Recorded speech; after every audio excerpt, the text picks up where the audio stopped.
Good morning. It's been a couple of days and the weather's been good for sap, but we've been busy, so we haven't been up to check the buckets yet. Really, we're just checking them to make sure that they don't overflow if the sap is really running. Neil's working in the house, so I figure I'll take you on a solo vloggy bucket checking adventure, which at our place actually means starting with checking on the chickens. Good morning, little guys. I'm not going to get very excited. They don't realize that I just came to bring them water and check on their food. I don't have any treats.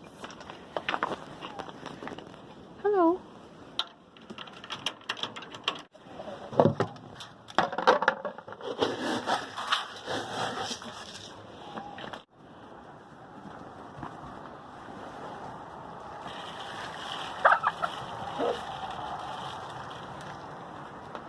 Excuse me, Susie.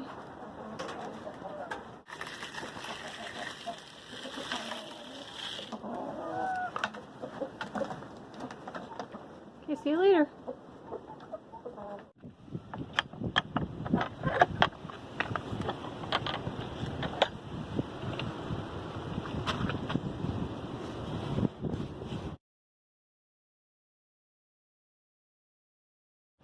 So you can see it's very wet and icy. We might be able to drive up the hill, but not really worth it today.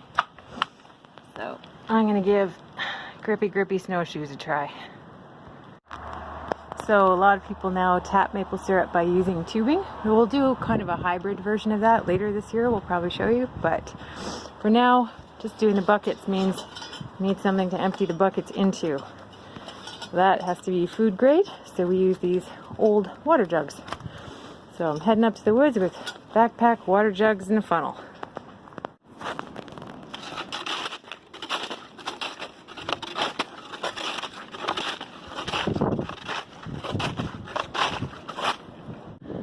Now we begin the climbing part. So, icy out. Mostly just kind of swoopy and not very nice. Maybe like, Kat, you said that the sap only runs when it's above zero. How come you're wearing a big ridiculous snowsuit? The answer is, because I'm too lazy to come up with a different outfit, basically until around April.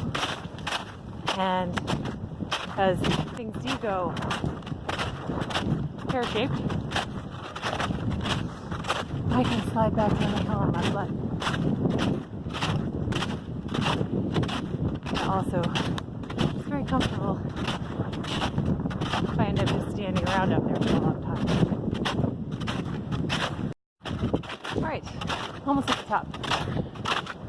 Track's actually not too bad. Just a little squidgy.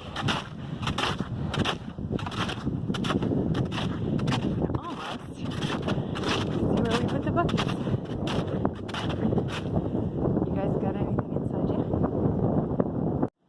So it's super windy up here. Often is. The other reason I walked up is because this time of year the track is either icy or muddy are the two flavors that comes in. Neither of which is really good to rip up with our vehicle. Also, it's nice to walk up the hill. A little less nice when you're carrying a lot of stuff. It's not too bad. It's kind of fun as you get close to try and tell if you can see sap in the buckets from the shadows. Get it right probably 50% of the time. I think I see sap. Well, got a bucket that's seen some wind. I think also got some sap. Oh yeah. Sap. And the sap is running today. So believe it or not, that is actually what it looks like when the sap is running. Actually running not too badly. a good sap flowing day is actually just a lot of drips in a row. That is what flowing sap looks like. So, good sap day. It can be tricky to dump the sap one-handed without also holding a camera. I'm going to try and find a tree that I can put you on. Pulled out a jug, got my filter. Now I'm going to go and find a camera tree. I kind of take the, if you've got four limbs, use them approach. Alright, there we go.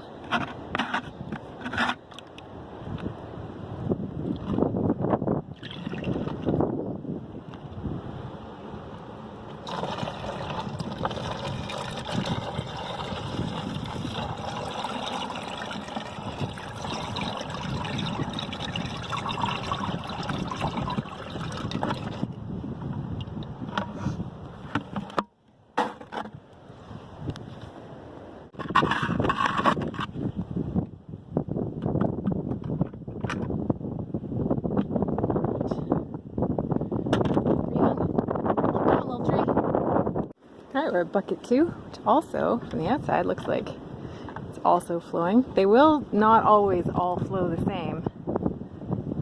Sometimes you'll come up and one will be really full, one will be barely running.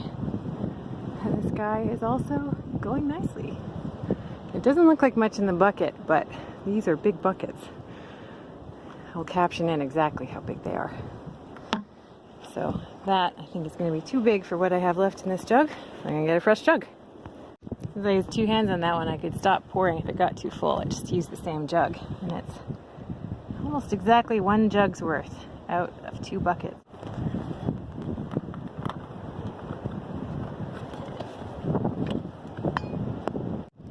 I'm just gonna leave that jug here in the snow.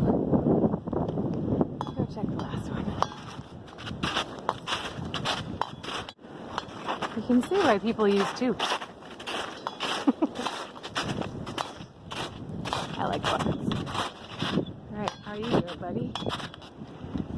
Nice.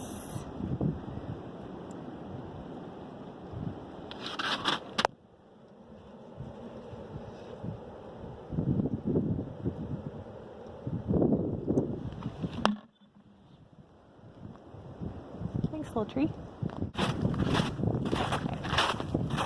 Take this back to the bench, grab another guy. It's not crazy windy. I think I will do a lap of the woods. The sap is tucked in, my old sap rock. It's a little windy, but I'm going to do a quick lap. Alright, time for an obnoxious safety moment with Dad. I've actually decided it is too windy to walk the woods. I would love to walk the woods right now, but walking the woods when it's windy is actually super dangerous. Don't do it. Alright, that's back. Let's go back down the hill.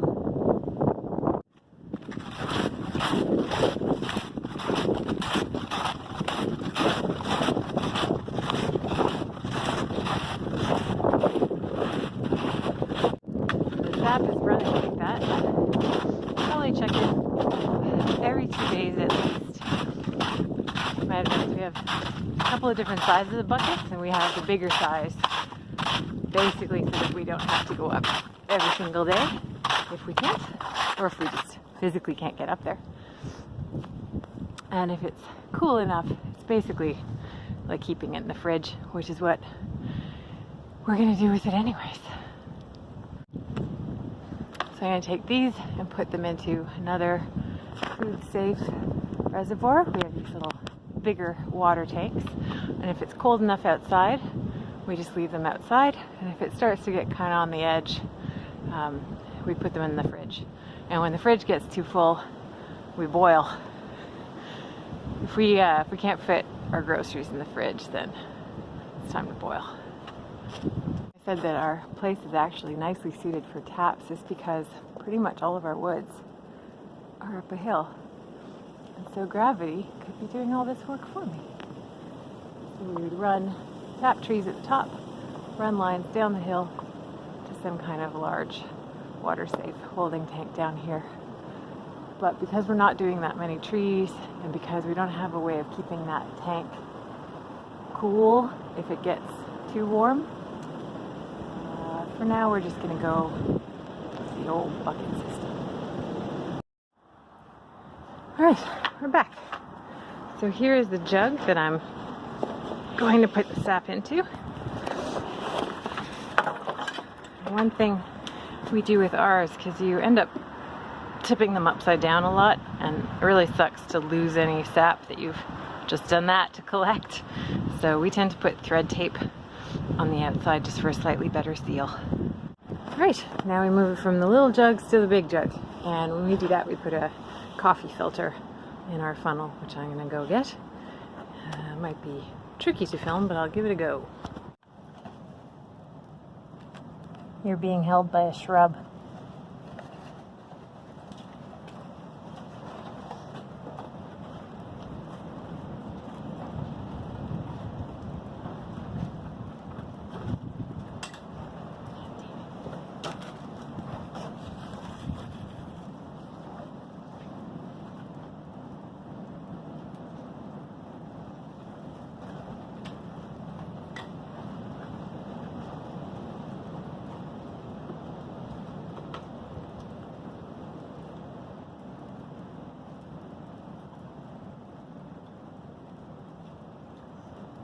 So it's actually very clear sap right now. The reason I'm doing this is because, especially later in the season, once things start to wake up, bugs.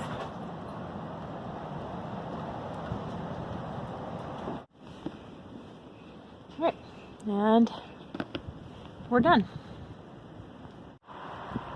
So because it's kind of fridge temperature outside, chilly fridge set to really low, we'll just leave the jug out on the patio, and we'll keep adding to it until we get kind of probably about 2 jugs worth before we do a boil. We boil outside over a fire, and 2 jugs is a comfortable amount of time to stay outside. I like to stay outside, but it's a lot of the day that you're outside doing a boil, and if you're doing it over and over again, you want it to be pleasant every time. So we do about 2 jugs, and then we do a boil. Sometimes we end up doing more than that, but we don't usually do less just because it's a lot of fuel to boil it down. So we don't set a big fire until we've got enough sap. 2 jugs is about the right amount that you're comfortably outside for a bunch of hours, not so long that you get sick of making maple syrup.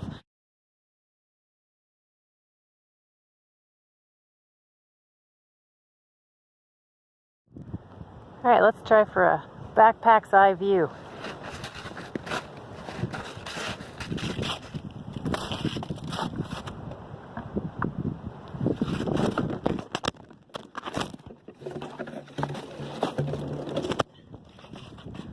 Nope.